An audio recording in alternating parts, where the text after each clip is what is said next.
Last year, Lian Li released one of the most interesting mid-tower cases I've tested in a while, the Lancool 217 Infinity. It took the already popular Lancool 217 platform and gave it a completely different personality with 4mm tempered glass infinity mirror front panel, two massive front fan cutouts, and individually domed mesh screens over those intake fans. But the 217 Infinity was not just a flashy front panel, it was also a seriously flexible case. It supported everything from mini-ATX and micro-ATX boards all the way up to large eATX and SSI EEB motherboards up to 330mm wide. It had rear connect motherboard support, multiple PSU orientations, a configurable lower section for fans, drives, or vertical GPU layouts, and enough storage flexibility to feel more like an enthusiast platform than a typical mid-tower. That flexibility was genuinely impressive, but it also made the 217 Infinity feel like a lot of case. For the right builder, that's a strength. For someone putting together a more typical gaming or workstation PC, it could also be more space, more hardware, and more configuration than they actually need. That brings us to this, the Lian Li Vector V150 Infinity. The V150 Infinity takes the same general design language, the infinity mirror front panel, the domed front fan grills, the bold lighting, and the clean Lian Li construction, and then shrinks it down into a simpler micro-ATX mid-tower format. So in this review, I'm going to walk you through the design, the build quality, the hardware support, and what it actually is like to build in, and of course, how it performed thermally compared both to an open-air test bench and the larger Lancool 217 Infinity. Because the real question with the V150 Infinity is not whether Lian Li can make a good-looking case, but they clearly can. The real question is whether this smaller, simpler version keeps enough of what made the 217 Infinity interesting while making more sense for the average micro-ATX build. It's the money. The Lian Li Vector V150 Infinity is a micro-ATX mid-tower case measuring 470mm deep, 221.5mm wide, and 443.9mm tall. It supports mini-ATX and micro-ATX motherboards, including rear connect boards, which is a nice bit of flexibility if you're trying to keep the visible side of the build as clean as possible. For component clearance, you can fit graphics cards up to 400mm long, tower air coolers up to 163.5mm tall, and ATX power supplies up to 220mm in length. Cooling support is also pretty generous for a case of this size. Right out of the box, the V150 Infinity includes 3 Infinity Hub fans, 2 140mm intake fans on the front, and 1 120mm exhaust fan in the rear. The top panel is open and supports either 3 120mm fans or 2 140mm fans. On the right side, a removable panel gives you mounting points for 2 additional 120mm fans, and the bottom can hold 2 more 120mm fans that pull air through the mesh right side panel. I do have some caveats about that bottom fan setup, but I'll get into that in the build notes section. Altogether, you can install up to 10 fans in this case. For liquid cooling, the V150 supports up to a 360mm radiator on top. There's also enough physical room for a 240mm side-mounted radiator, although Lian Li does not officially list that as a supported configuration. My assumption is that this is because a side radiator also reduces GPU clearance to around 288mm in length, which makes compatibility a bit more limited. The included case fans connect to a proprietary fan hub, which can be connected to the motherboard for standard fan and ARGB control. It can also be switched into wireless mode and controlled through Lian Li's L-Connect ecosystem with the optional wireless controller. Storage support is fairly flexible. There are 2 2.5-inch SSD mounts on the removable side panel, plus another removable mount behind the motherboard tray that can hold a third 2.5-inch SSD. Under the PSU shroud, you also get mounting locations for either 2 3.5-inch hard drives or 2 2.5-inch SSDs. Front I/O is positioned diagonally along the left side of the case and includes power and reset buttons, a 3.5mm headset jack, one 10GB USB Type-C port, and 2 5GB 32-bit USB Type-A ports. For dust management and maintenance, the V150 has a removable filter under the power supply, and the top panel has a built-in mesh filter. The right side panel uses 1.5mm mesh steel for added airflow, while the front fan grills are also made from mesh steel and can be removed with a simple counterclockwise turn for easier cleaning. Around back, you get 5 replaceable PCIe slot covers for horizontal expansion cards, and there's a built-in graphics card support bracket. The Lian Li Vector V150 Infinity has an expected launch price of $85 US. Now, let's talk about design and build quality, and there's no missing the centerpiece here, the front panel. The V150 Infinity borrows the same general look from the Lancool 217 Infinity, with a 4mm tempered glass infinity mirror face and 2 oversized 140mm fan cutouts covered by raised mesh dome screens. Add in the vertical light strips along the side, and it finally clicked why this design gives me speaker vibes. It has a almost identical visual language to Edifire's QR65 desktop speakers, with that infinity mirror front face, circular driver style layout, and a brushed metal logo panel along the bottom. Now, I'm not saying Lian Li copied the idea, but once you see the similarity, it's hard to unsee. The end result is a PC case front panel that feels less like a traditional computer hardware and more like part of a modern desktop audio setup with a little speaker tower energy mixed in. It's bold, a little flashy, and definitely not trying to disappear under your desk. The rest of the case is what I generally expect from Lian Li: well constructed, cleanly finished, and made from quality materials. There's a bit more plastic here than I'm used to seeing, but it's used pretty strategically. The frame of the front panel is plastic, just like the Lancool 217 Infinity, but unlike the 217, which uses a lower left steel mesh panel, the V150 uses a molded plastic panel in that area and moves the mesh intake to the right side panel. The top panel is also 100% plastic on the V150, unlike the 217, which uses a plastic frame with an inserted steel mesh panel. Personally, I actually prefer the V150's top panel design. If I'm using a top-mounted 360mm AIO in a push configuration, I can remove that top mesh filter for less airflow restriction because I'm not especially concerned with filtering exhaust air. Now, inside the case, the PSU shroud angles downward towards the front to create an air ramp for the front intake fan. The 4mm tempered glass front panel is cut at the same angle, which is a small but thoughtful design choice that makes the whole front section feel more intentional.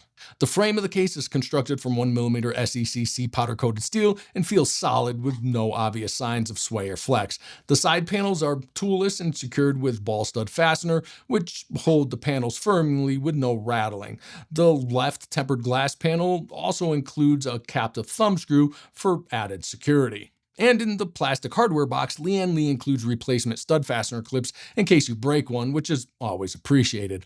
Overall, the V150 Infinity is less configurable than the Lancool 217 Infinity, but that also makes it more straightforward and easier to build in. It still captures the aesthetic, clean finishing, and durability Lian Li is known for, just in a simpler micro-ATX format. So on paper, the V150 Infinity is still a pretty capable little case. The real question is how all of that support works once you start putting actual hardware inside of it. And overall, building in the V150 Infinity was simple and straightforward, but there are a few things you'll want to keep in mind, starting with the motherboard fitment. Now, my micro-ATX board installed with no issues. There are plenty of cable pass-throughs above, beside, and below the motherboard, which makes routing everything cleanly pretty easy. In fact, the V150 has more pass-through space above the motherboard than the larger Lancool 217 Infinity. Even with a large tower air cooler pre-installed, I had plenty of room to connect the CPU power cable and route the other cables along the top of the case. That said, if you're using a top-mounted AIO, you'll definitely want to connect those top cables before installing the radiator. Along the PSU shroud, there are several pass-throughs for the bottom edge motherboard cables, along with a strategically placed pass-through for PCIe power cables. That makes GPU cable routing much cleaner, especially if you're using a larger graphic card. Going back to AIO clearance, my standard 55mm thick radiator and fan setup does clear the motherboard, but only just, because This case needs extra space behind the motherboard tray for rear connect systems. The main chamber is slightly narrower. That means the top mounted AIO does not sit fully forward of the motherboard and it overlaps the memory area. With my setup, there was only about 10 millimeters of clearance between the RAM and the AIO. So if you're planning to use a thicker liquid cooler like the Arctic Liquid Freezer 3 or Fantex Glacier 1, you'll definitely want to double check your clearances before committing to the build. Other clearances are more generous. For the power supply, if you mount drives in the bottom position, PSU length is limited to around 140 millimeters. But if you skip those bottom drive mounts, you can fit even the longest ATX power supplies currently on the market. You can also physically fit a 240 millimeter AIO on the side of the case. Now, that does reduce maximum graphics card length to around 280 millimeters, but that still leaves you with plenty of GPU options. On the topic of cooling, the V150 does include mounting points for fans at the bottom of the case, but there are very few build scenarios where those fans are actually going to be beneficial. As I've mentioned before, bottom intake fans placed too close to a graphics card can actually hurt cooling because the airflow becomes turbulent and the GPU fans can struggle to pull air cleanly. From my testing experience, you need at least 20 millimeters of space to avoid making things worse and closer to 30 millimeters between the bottom fans and the graphics card cooler before you start seeing any real cooling benefits. With my 65 millimeter thick RX 9070 XT installed in the top PCIe slot, there was only about 10 millimeters of clearance between the graphics card and the bottom mounted fan. And that's not enough space for that setup to work well. And this gets even more limited with Medi modern micro-ATX board. Based on current market data, roughly 75 to 80% of modern micro-ATX board place the primary by 16 PCI slot in the second expansion slot position, usually below the top M.2 slot. With my card installed in that lower position, there simply was not enough room to install a bottom fan at all. One other point of contention I had with this case is the included fan hub. Despite having an auxiliary SATA power connection, it only has ports for the 3 included case fans. So if you add more fans to the case, they need to be controlled separately. The included fans also use proprietary cable connections instead of standard 4-pin PWM fan connectors and 3-pin ARGB connectors. That means if I want to swap the included controller for a larger hub that can control all the fans in the build, and wouldn't be able to connect the stock case fans to it. I also couldn't simply daisy chain them with other standard case fans. That can become more of an issue in a case that supports up to 10 fans, especially because micro-ATX motherboards often have fewer fan headers and even fewer ARGB headers than full-sized ATX boards. Other than that, the build went together without any real issues. My micro-ATX test system installed cleanly. The 162 millimeter tower cooler fit with only about 1.5 millimeters of clearance to spare. Cable routing and management were also easy. There are plenty of included tie-down points and a few Velcro straps. Using those straps and just a couple of zip ties, I had the cables tied down and cleared the side panel in under 5 minutes. Now, after seeing how tight the lower GPU area gets, thermals were the part of this review I was most curious about. With my standard test system installed and the case fans left in the standard out-of-the-box configuration, it was time to check thermal performance. For testing, I ran 3 20-minute gaming sessions, first on an open-air test bench, and then inside the V150 Infinity. That gives me a direct comparison of how much the case changes component cooling compared to open air. I also ran the same test in the larger Lancool 217 Infinity to see how the V150 compares to its bigger cousin. Starting with the CPU temperatures, the V150 did pretty well. Compared to the open air test bench, peak CPU temperatures only increased by about 2 degrees Celsius. That's not bad at all, and it's less than a degree warmer than the larger 217. VRM temperatures also stayed reasonable. Without adding any top fans, VRM temps rose by about 5 degrees Celsius in the V150, which again is not bad and very close to the results I saw on the 217. Where things get a little more disappointing is GPU temperature. With full access to open air, the RX 9070 XT peaked at an average of about 30.8 degrees Celsius above ambient. Inside the V150, average peak GPU temperatures increased by 7.6 degrees Celsius. That's more than 5 degrees higher than the Lancool 217 Infinity. The V150 does have that sloped PSU shroud designed to help direct air from the front intake fan towards the graphics card. But unfortunately, the reduced space beneath the GPU combined with the bottom ventilation being mostly blocked by the PSU underneath seemed to have the expected effect on thermal performance. Noise, however, is a strong point. Thanks to the included 140mm front fans, the V150 stayed very quiet, peaking at just 52.6 dBA.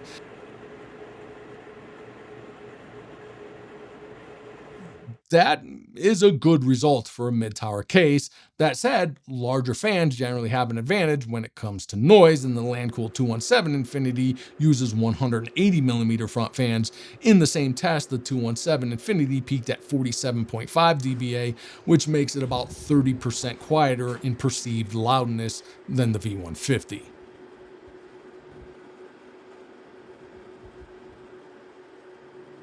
Now, most of these results are expected, and in some areas, the V150 actually performed a little better than I expected. The larger internal volume and larger fans of the Lancool 217 Infinity gave it an advantage in both cooling and noise, but the V150 kept up very well in most metrics. The one result that surprised me was GPU temperature. It was higher than I anticipated, so I actually reran the test 6 more times. Unfortunately, the results were consistent. Now, obviously, using a top-mounted AIO instead of a CPU air cooler could help GPU temperatures. It would open up more space around the graphics card, exhaust CPU heat directly out of the case, and increase negative pressure, which could help pull some fresh air in through the bottom ventilation. But using the same air-cooled test system I use on all my case reviews, the V150 produced one of the higher GPU temperature differentials I've measured so far. So, at the end of the day, Lian Li has created 2 cases that look like they belong to the same family, but are clearly built for 2 different types of systems. The Lancool 217 Infinity still makes the most sense for high-end gaming PC and enthusiast builds with larger hardware or more serious creator or developer workstations. At $125, it costs about $40 more than the V150 Infinity, but that extra money gets you a much larger platform, more cooling headroom, more storage capacity, more configuration flexibility, and quieter operation thanks to its larger front fans. Now, the Vector V150 Infinity, on the other hand, feels like the more focused version of that idea. At $85, it keeps the same overall style, the infinity mirror front panel, the included ARGB fans, and the clean Lian Li build quality, but trims away some of the size and complexity. That makes it a better fit for a mid-range to upper mid-range micro-ATX build where you still want strong hardware support and a premium looking case without paying for a bunch of extra space and configuration options you may never actually use. And really, that's what makes this lineup interesting. Lian Li has given us 2 very different cases that look almost identical from the front. One is the bigger, more flexible enthusiast platform. The other is the smaller, simpler micro-ATX version that brings the same design language down to a more practical size and price. Either way, if this is the look you're after, Lian Li now gives you 2 solid ways to build around it. If you enjoyed this video, smash that like button. If you loved it, consider subscribing. Thanks for watching, and I'll see you in the next one.